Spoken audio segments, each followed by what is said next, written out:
نبی کریم صلی اللہ تعالیٰ علیہ وسلم نے انسانیت کا درد محسوس کیا ہے، اور کریم محبوب علیہ السلام کسی کی تکلیف کو دیکھ کر پریشان ہو جاتے ہیں۔ میرا خیال ہے میری تقریر زیادہ وہ لوگ سننے آئے ہیں جو موبائل نہیں چلا رہے۔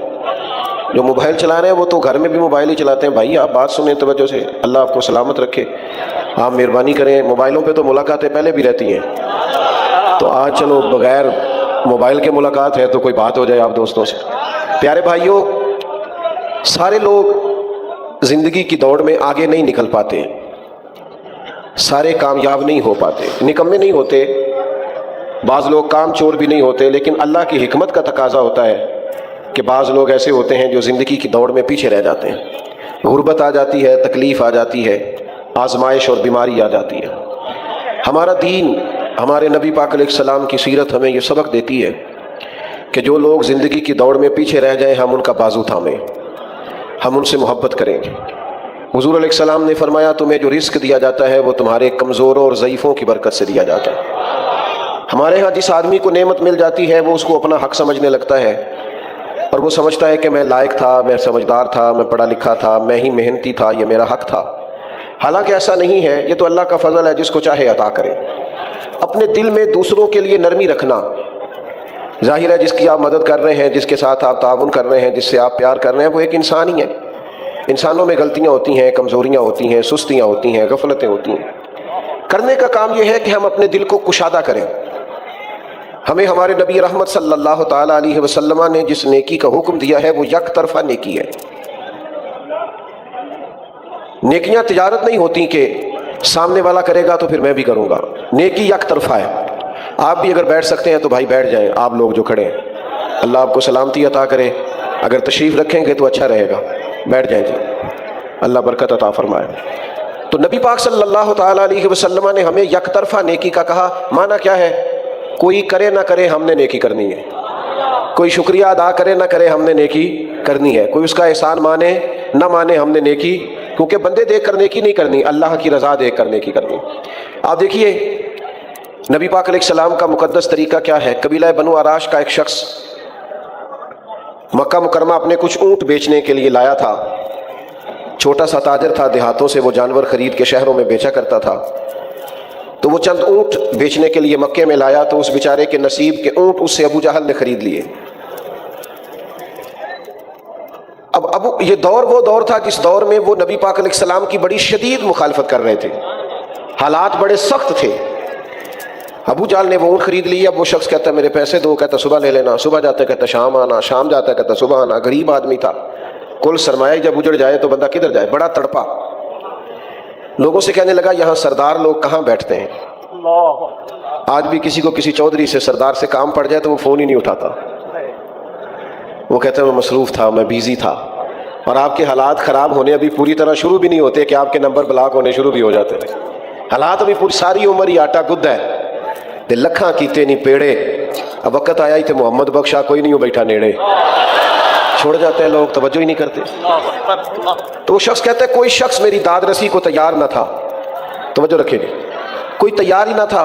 میں نے پوچھا چودھری کہاں ہے؟ تو کہا یہ جو عصر کے بعد ٹولیاں بنا کے بیٹھے ہیں نا حرم مکہ میں، یہ سردار لوگ ہیں۔ تو وہ شخص کہتا ہے میں ان لوگوں کے پاس آیا، میں نے ان سے کہا یار میں غریب آدمی ہوں، میری مدد کرو۔ کس نے پیسے دبائے ہیں؟ جب میں نے ابو جہل کا نام لیا تو انہیں تو صاف سونگ گیا، بہت بڑا بدماش تھا، کون اس سے بات کرے۔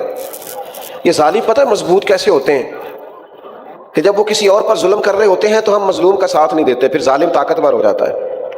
ہم اپنے بچے سے کہتے ہیں اندر سے کنڈی لگا لے، یہ ہماری آگ نہیں، حالانکہ پڑوسیوں کی آگ اس لیے بھی بجھا دینی چاہیے کہ اگر ان کی نہ بجھائی تو کہیں ہمارے گھر بھی نہ آ جائے۔ توجہ نہیں کرتے، ظالم مضبوط ہو جاتے ہیں۔ تو کہا ابو جہل نے تیرے پیسے دبائے، اب تو سب کو سانپ سونگ گیا۔ اللہ کے حبیب علیہ السلام حرم مکہ کے قریب عبادت میں مشغول تھے، تو اس نے کہا، ایک شخص نے اشارہ کیا حضور کی جانب، کہا وہ جو بیٹھے ہیں نا محبوب وہ تیرا مسئلہ حل کرا دیں گے۔ اس نے اشارہ کیا اور باقی ہنسے، معاذ اللہ، مذاق بنانے لگے، نقل کفر نہ باشد۔ تو شخص کہتا ہے میں بڑا حیران ہوا کہ بھیجتے بھی ہیں اور مذاق بھی کرتے ہیں، مسئلہ سمجھ میں نہیں آتا۔ لیکن میں چلا گیا، جا کے حضور کی بارگاہ میں عرض کیا۔ فرماتے ہیں سادہ سا لب و لہجہ، زمین پر حضور تشریف فرما ہے، پہلی نظر ہی لوٹ لیا ماہی تیرے ہار شنگاراں.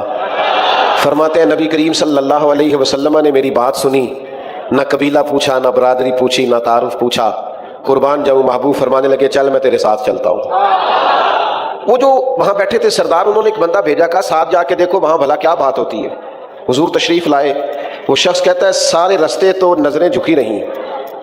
محبوب دھیمے دھیمے انداز میں میرے سوالوں کے جواب دیتے رہے، لیکن جب ابو جہل کا دروازہ آیا، حضور نے دستک دی، وہ باہر آیا، تو پھر میں نے اپنے نبی کی نظروں کو اٹھتے ہوئے دیکھا، پھر چہرے پہ جلال دیکھا، پھر میں نے نبوت کا دبدبا دیکھا، مظلوم کے ساتھ کھڑے ہونے میں حضور کا عروج دیکھا. کریم فرمانے لگے شرم نہیں آتی غریب کے پیسے دبا گیا ہے، لا اس کے پیسے. اس پر تو گویا کب کبھی طاری ہو گئی، کہنے لگا میں ابھی لے کے آیا. دوڑا گیا، اس کے پیسے لایا. اللہ کے رسول نے پیسے اسے دیے، اس نے شکریہ ادا کیا. سرور کائنات صلی اللہ تعالیٰ علیہ وآلہ وسلم وہاں سے رخصت ہوئے. وہ جو جاسوس بھیجا تھا نا، اس سے پوچھا بعد میں وہاں سرداروں نے کہ کیا بنا. کہنے لگے یار تم بڑا سردار کہتے تھے، اس کے تو ہوش ہی اڑ گئے حضور کو دیکھ کے، اس کی تو حواس باختہ ہو گیا ہے وہ نبی کریم کو دیکھ کے، حالت ہی خراب ہو گئی. فوراً پیسے لے آیا ہے اور فوراً لا کے دے دیے. ابو جہل سے پوچھا تجھے کیا ہوا تھا، تو ویسے بڑی ڈینگیں مارتا ہے، ہوا کیا؟ تو کہنے لگا ہونا کیا تھا، پتہ نہیں محبوب کے ساتھ کون سی طاقتیں تھیں، جب وہ آئے ہیں تو مجھ پر روب طاری ہو، اور میں نے فوراً پیسے ادا کرنے میں عافیت سمجھی. بھائیو، کسی مظلوم کی مدد کرنی ہے، کسی غریب کے ساتھ کھڑا ہونا ہے. قبیلے میں، برادری میں، خاندان میں اگر ہمیں پتہ چل گیا ہے کہ فلاں کی زیادتی ہے اور فلاں مظلوم ہے، میری طرف دیکھیں جی. اب آپ مہربانی کریں، اب چھوڑیں ساری چیزوں کو، جو چل رہا ہے وہ چلے گا، آپ توجہ کریں، چند ایک باتیں آپ سے ہو جائیں. ہمیں ہمیشہ مظلوموں کی داد رسی کرنی ہے، یہ ہمارے نبی کا درس ہے. ہمیں پتہ ہوتا ہے خاندان کے اندر مظلوم کون ہے، زیادتی کون کر رہا ہے، پر ہم یہ دیکھتے ہیں پیسے کدھر زیادہ ہیں. ہمیشہ بھاری اور وزنی پارٹی وہ ہوتی ہے جہاں پیسے زیادہ ہوتے ہیں، انصاف کے لیے کھڑے نہیں ہوتے. ایک حدیث پاک سنانے لگا ہوں، اسے یاد رکھیے گا. اللہ کے حبیب علیہ السلام نے فرمایا قیامت والے دن رب کریم فرمائے گا فلاں جگہ حق بات کہنے کی ضرورت تھی، تم نے کیوں نہیں کہی. اللہ فرمائے گا وہاں ضرورت تھی کہ تم حق بولتے، کیوں نہیں بولا. تو بندہ عرض کرے گا مالک میں لوگوں سے ڈر گیا تھا. تو حضور فرماتے ہیں رب کریم فرمائے گا میرا زیادہ حق نہیں تھا تو مجھ سے ڈرتا، تجھے مجھ سے ڈرنا چاہیے تھا، تو لوگوں سے ڈر گیا. توجہ فرمائیے گا. تو ایک تو یہ ہے کہ مظلوم کی داد رسی کی جائے، اور دوسرا یہ ہے کہ ہمیشہ خوش اس وقت ہوا جائے جب کوئی خوش ہو، دوسروں کی خوشی کو محسوس کر کے انسان خوش ہو. جب وہ کسی تکلیف زدہ آدمی کو دیکھو تو اسے بھی تکلیف ہو، اور جب وہ دیکھے کہ کوئی خوش ہو گیا ہے تو پھر دل کو خوشی نصیب ہو. صحابہ فرماتے ہیں قبیلہ مدر کے کچھ لوگ آئے تھے حضور کی بارگاہ میں، تو ان کے چہرے اترے ہوئے تھے، غربت چھلک رہی تھی، حالات ان کے پراگندہ تھے. تو فرمایا ان بیچاروں کی غریبی دیکھ کر، مظلومیت دیکھ کر، غربت اور بھوک دیکھ کر حضور پریشان ہو گئے. یہ بنیادی مسئلہ ہے کہ وہ درد تقریروں میں نہ رہے، وہ دل میں محسوس ہو. سرکار پریشان ہو گئے، اور نبی پاک علیہ السلام نے سیدنا بلال حبشی رضی اللہ تعالیٰ عنہ سے فرمایا آذان پڑھیں. حضرت بلال نے نماز کے لیے آذان پڑھی، حضور نے جماعت کرائی، اور پھر صحابہ کی توجہ دلائی کہ اپنے بھائیوں کی مدد کرو. یہ بات کو سمجھے، اگر کوئی شخص صاحب حیثیت ہو تو اس کی توجہ دلائی جائے کہ یہاں غریب بستے ہیں، تنگ دست لوگ ہیں، مجبور ہیں، مقروض ہیں. توجہ دلائی. اللہ کے حبیب نے فرمایا ان کی مدد کرو. فرمایا جب وہ آئے تو ان کے چہرے اترے ہوئے تھے، حالات پراگندہ تھے، لیکن جب حضور نے اعلان کیا ان کے لیے تو کوئی ان کے لیے کھانا لا رہا ہے، کوئی سرکہ لا رہا ہے، کوئی کھجورے لا رہا ہے، یہ بخاری مسلم دونوں میں موجود ہے، کوئی کمبل لا رہا ہے. صحابہ فرماتے ہیں جب ان غریبوں کے چہرے کھانا کھا کر تحفے وصول کر کے ان کے چہرے کھلنے لگے نا، تو ہم نے نبی کریم کو بھی مسکراتے ہوئے دیکھا. کسی کو دکھی دیکھ کر دکھی ہونا یہ حضور کا طریقہ ہے، اور کسی کو خوش دیکھ کر خوش ہونا یہ حضور کا طریقہ ہے. لیکن ہمارا ماحول بڑا عجیب ہو گیا ہے. اسی گلی کے اندر کچھ بچے رات کو 10,000 کا فاسٹ فوڈ منگاتے ہیں، اور اسی گلی میں چند گھر چھوڑ کر ایک گھر وہ بھی ہوتا ہے جو میاں بیوی رات مشورہ کر رہے ہوتے ہیں کہ صبح بچوں کی فیس نہ گئی تو ان کی ٹیچر پھر باتیں کرے گا، ان کے استاد پھر کہیں گے. میرے بھائیوں یاد رکھنا، تھوڑا سا اپنے دل کو نرم کیا جائے، کشادہ روی پیدا کی جائے. اور صدقہ اور خیرات اور کسی کو دینا یہ کروڑوں اربوں سے نہیں اس کا تعلق. بخاری شریف میں پورا باب ہے کہ انسان دل کا غنی ہوتا ہے، دل کا. جیب سے بندہ غنی نہیں ہوتا. مالا والے سخی نہیں ہوندے تے سخیاں کول مال نہیں ہوندا. ہاں ایتھے اوتھے دوویں جہانی سخی کنگال نہیں ہوندا. اپنے دل میں کشادگی. نبی پاک علیہ السلام نے ہمیں اس طرح سبق دیا ہے. حضور نے فرمایا جب تم گوشت پکاؤ تو شوربہ زیادہ پکا لو, اس میں اپنے پڑوسیوں کو بھی شامل کر لو, کسی غریب کو کھانا دے دو. ایک کا کھانا 2 کھا لیں, 2 کا 4 کھا لیں, 4 کا 6 کھا لیں, لیکن آپس میں دکھ بانٹنے کا مزاج بنائیں. ہمارے پاس جیسے جیسے مال آتا جاتا ہے ہم اپنے ذاتی خرچے بڑھاتے جاتے ہیں. اچھی بھلی گاڑی پہ سفر ہو رہا ہے لیکن مجھے نئے نمبر کی چاہیے, ذرا پہلے چاہیے, 4 لاکھ زیادہ لے لو. ہم اس ملک میں رہتے ہیں جہاں لوگوں کو کھانا بھی نہیں ملتا بعض کو, اور یہ بھی اسی ملک کا حال ہے کہ نئے ماڈل کا موبائل آئے تو وہ موبائل شارٹ ہو جاتا ہے. اس لیے کہ کچھ لوگ ایسے ہیں جن کا مسئلہ ضروریات کا نہیں ہے, ان کا مسئلہ خواہشات کا ہے. انہیں خواہشات پوری کرنی ہے جیسے بھی, اور خواہشات کا پیٹ ایسا ہوتا ہے جو بھرا نہیں جا سکتا. ہر وقت ایک خواہش پوری کرو نئی خواہش پیدا ہو جاتی, اسے پوری کرو تو تیسری پوری خواہش پیدا ہو جاتی. غرباء کے لیے کچھ دلوں میں گنجائش, مساکین کے لیے کچھ گنجائش. اور میں آپ سے عرض کروں, عبادت بھی صرف نفل پڑھنے کا نام نہیں, عبادت بھی فقط تسبیح چلانے کا نام نہیں, لمبے جبے کبے ان کا نام بھی فقط عبادت نہیں. وہ میرے بھائی, حضور نے فرمایا جو یتیموں کی مدد میں رہتا ہے, مسکینوں کے کام کرتا رہتا ہے, بیواؤں کی مدد کرتا رہتا ہے, وہ بھی اللہ کے راستے میں ہی ہے. یہاں کوئی شخص انتقال کر جائے نا, سرکاری ملازم, بچے چھوٹے ہیں, بیوہ عدت میں, اس کو صرف پینشن اپنے نام منظور کرانی ہونا تو سینکڑوں چکر عدت کی حالت میں لگانے پڑتے ہیں دفتروں. جائز کام ہے, کوئی اس میں ایسی عذر والی بات نہیں, لیکن ہمارا مزاج بن گیا کل لانا, ہماری طبیعت بن گئی. بالکل درست کام ہے, ہو سکتا ہے, لیکن ہمارا ایک مزاج ہے کہ ہم کسی کام کو بر وقت نہیں کرتے, توجہ نہیں دیتے, اپنی ذمہ داریوں کا احساس نہیں پیدا کرتے. خدا را میرے بھائیوں, اپنے دلوں میں دوسروں کے لیے گنجائش, اور یہ بھی عبادت ہے بھوکے کو کھانا کھلانا. حضور غوث پاک رضی اللہ تعالیٰ عنہ فرماتے ہیں میں نے 50 سال دین پڑھایا ہے. 50 سال چھوڑ دیں, 50 سال پڑھنے پڑھانے کے بعد اس نتیجے پر پہنچا ہوں کہ اللہ سب سے جلدی اس وقت راضی ہوتا ہے جب کسی بھوکے کو کھانا کھلایا جائے. اور آیا فرمایا کرتے تھے رب کبھی مجھے خزانوں کا مالک کرے تو میں خزانے اس کی مخلوق کو کھانا کھلانے پہ خرچ کر. میرے بھائی تھوڑا سا نا پیچھے پلٹ کے دیکھیں, تھوڑا سا اپنے دائیں بائیں دیکھیں, تھوڑا سا اپنی سائڈوں پر توجہ کریں. میرے عزیز, اپنے خرچوں کو, اخراجات کو تھوڑا کنٹرول کر کے اگر ہماری توجہ اس طرف رہے کہ ہمیں حضور کے صحابی ہیں حضرت عبداللہ ابن عباس, نبی کریم علیہ السلام کے چچا زاد بھی ہیں, مسجد نبوی شریف میں اعتکاف بیٹھے ہوئے تھے حضور کے روضہ انور کے پاس. تو ایک شخص مسجد شریف میں آ کے بیٹھا تو وہ بڑا پریشان تھا. حضرت عبداللہ ابن عباس رضی اللہ تعالیٰ عنہ اس سے فرمانے لگے کیا بات ہے, پریشان لگتے ہو؟ یہ بہقی شریف میں امام بہقی نے اس کو لکھا ہے. تو انہوں نے کہا ہاں میں مقروض ہوں اور مجبور ہوں, میرے پاس قرض چکانے کے پیسے نہیں ہیں. آج جس شخص نے پیسے لینے ہیں اس سے میں نے پھر کہا تھا کہ آج دے دوں گا پر گنجائش نہیں بنی, تکلیف میں ہوں. یہ جو مقروض ہوتا ہے نا, مقروض حضور نے فرمایا یہ قیدی ہوتا ہے. مقروض کی مدد کرنی چاہیے. شریعت اسلامیہ کہتی ہے اس پر خرچ کرو, اس کی جان چھڑاؤ, اس کی گردن آزاد کرا دو. تمہاری توجہ ہو, تم تھوڑا اس کے لیے نرم رکھو اپنے رویے کو. تو اس شخص نے کہا حضور میں مقروض ہوں, تکلیف میں ہوں. تو حضرت عبداللہ ابن عباس رضی اللہ تعالیٰ عنہ فرمانے لگے میں اگر تیرے ساتھ چلوں تو تیرا مسئلہ حل ہوتا ہے. کہنے لگا حضور آپ چلیں تو پھر تو کیا ہی بات ہے, آپ کو زیادہ توجہ کرنی پڑے گی میری بات پر. حضرت عبداللہ ابن عباس نے جوتے پہنے اور مسجد سے باہر آ گئے. وہ شخص کہنے لگا حضور ٹھہریے ٹھہریے ٹھہریے, آپ تو اعتکاف میں. تو آپ فرمانے لگے مجھے بھی پتا ہے میں اعتکاف میں ہوں. تو دیکھو حضور اعتکاف چھوڑ کے آ گئے. تو حضرت سیدنا عبداللہ ابن عباس فرمانے لگے مجھے اس روضہ اطہر میں لیٹے ہوئے محبوب کی بات یاد آئی ہے.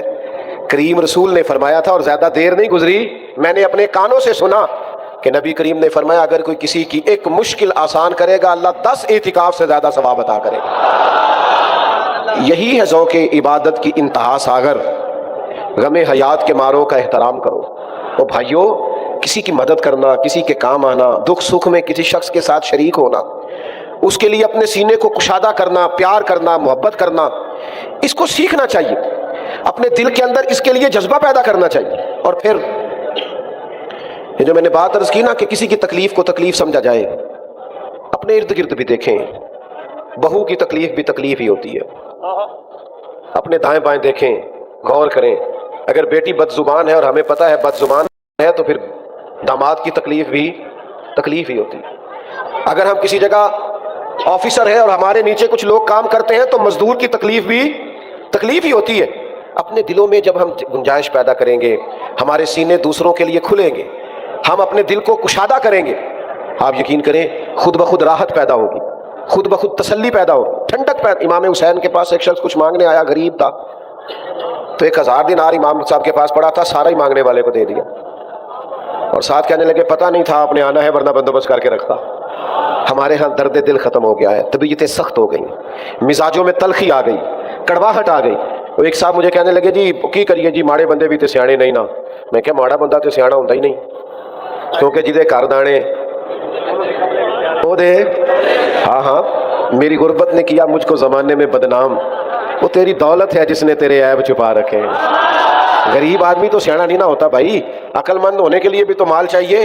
غربا دیکھو نا، حضرت ابو بکر صدیق رضی اللہ تعالیٰ عنہ اتنے سارے کام کرتے تھے، حکومت چلانا، لشکر روانہ کرنا، صحابہ کے معاملات کو دیکھنا، امت کو سنبھالنا، اتنی ڈیوٹیوں کے باوجود رات کو ایک بوڑھی اور نابینا اماں کا گھر کا کام بھی جا کے کرایا کرتے، اس کے برتن بھی دھواتے تھے، اس کی خدمت بھی کراتے تھے۔ عصر کے بعد کچھ یتیم بچیاں تھیں، ان کی بکریوں کا دودھ بھی دھواتے تھے۔ ایک ذہن بنا لیتے ہیں نا انسان کہ میں نے خدمت کرنی ہے، میں نے کوئی کام کرنا ہے، میں نے کوئی ڈیوٹی کرنی ہے، میں نے کسی کی مدد کرنی، میں نے کسی کے کام آنا ہے، ذہن بن جاتا ہے، پھر اللہ اس کی مدد بھی فرماتا ہے۔ ہمارا یہ ذہن ہی نہیں بنتا، ہم توجہ ہی نہیں کرتے۔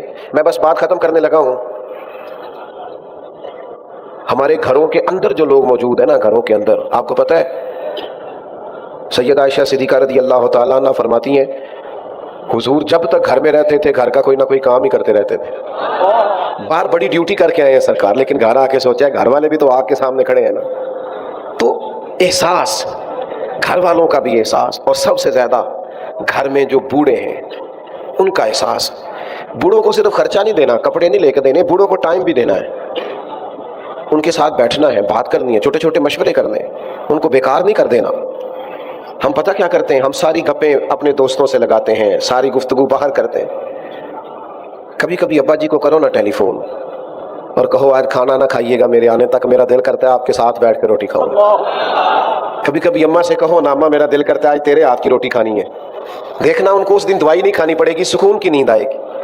آپ کا جو ملازم ہے، آپ کے ہاں جو کام کرتا ہے، کبھی اسے کہو نا یار آج تو نے میرے ساتھ کھانا کھانا ہے، میرے ٹیبل پر بیٹھنا ہے۔ حضرت ابو ذر غفاری رضی اللہ تعالیٰ عنہ نے بھی اسی طرح کا لباس پہنا ہوا تھا، اور ان کے غلام نے بھی اسی طرح کا لباس پہنا تھا۔ تو کسی نے کہا یہ کیسے ہو گیا؟ فرمایا جب سے حضور کا کلمہ پڑھا ہے ہو گیا ہے، آقا اور غلام نے ایک طرح کا لباس پہننا شروع کر دیا ہے۔ بھائیو، اپنے گھروں میں ایک بچہ حضور اس کے ساتھ محبت کر رہے تھے، پیار کر رہے تھے، تو ایک شخص کہنے لگا آپ بچوں سے بڑی محبت کرتے ہیں، میں تو ٹائم نہیں دیتا۔ یہ بھی مسئلہ ہوتا ہے نا، کچھ لوگ کہتے ہیں جی میں بچے جانے ان کی اماں جانے، جی آپ بڑا ٹائم دیتے، میں تو نہیں بچوں سے اتنا پیار کرتا۔ تو حضور فرمانے لگے اگر اللہ نے تیرے دل سے رحمت نکال لی ہے تو میں کیا کروں، مجھے تو اس نے رحمت للعالمین بنایا۔ تو سارا وقت باہر نہیں گزاریں، اپنے گھر میں ٹائم دیں، اپنے بچوں کو وقت دیں، اپنے ماں باپ کو ٹائم دیں، بہن بھائیوں کو ٹائم دیں، اہل خانہ کو ٹائم، اپنے اندر دوسروں کا احساس۔ آپ یقین کریں اگر دوسروں کے احساس میں انسان جینا شروع کر دے تو زندگی ویسے ہی بڑی سونی ہو جائے، خوبصورت لگنا لگے سارا کچھ، لیکن ہم یہ کام کرتے نہیں۔ ہمیں نہ بس اپنے کھانے سے، سونے سے، اپنے آرام سے، اپنی سہولیات سے فرصت نہیں ملتی، اس کا نتیجہ یہ نکلتا ہے کہ دل سخت ہونے لگ جاتا ہے، آہستہ آہستہ انسان خود غرض ہونے لگتا ہے، وہ اپنوں کے بارے میں بھی اس کا رویہ مثبت نہیں رہتا۔ تو یہ چند ایک گزارشات اس لیے آپ کی خدمت میں عرض کی ہے کہ اپنے دلوں کو ہم نے نرم کرنا ہے، مطمئن رکھنا ہے۔ حضور علیہ السلام کی یہ جو خوبصورت زندگی کا پہلو ہے کہ نبی پاک دوسروں کو پریشان دیکھ کر پریشان ہو جاتے تھے، حضور دوسروں کو سکھی دیکھ کر خوش ہو جاتے تھے، اس پہلو پر ہم نے غور کرنی ہے۔ تھوڑا سا نا اپنے لیول کو سنجیدہ کرنے کی ضرورت ہے، تھوڑا سا صرف دوسروں کے لیے سوچنے کی ضرورت ہے۔ اگر انسان کا، وہ امام غزالی فرمایا کرتے وہ تو بانٹنے کا ذوق تو پیدا کر، اللہ بانٹنے کی توفیق بھی عطا کر دے گا۔ تو شوق تو پیدا کرنا، تیرے اندر شوق ہی نہیں ہے تو شوق پیدا کریں۔ اللہ تعالیٰ ہماری حاضری کو قبول فرمائے، اللہ تعالیٰ اس محفل کو اپنی بارگاہ میں مستجاب اور قبول فرمائے۔ محفل ابھی جاری رہے گی، آپ نے چھوڑنا نہیں ہے جی۔ میں دعا گو ہوں اللہ تعالیٰ بھائی فیصل صاحب کے والدین پر خاص رحمت فرمائے اور خاص کرم نوازی فرمائے، ان کے پورے خاندان پر اللہ تعالیٰ رحمت فرمائے۔ تو محفل آپ کی جاری رہے گی، آپ نے محفل میں شامل رہنا۔ وما علینا الا البلاغ۔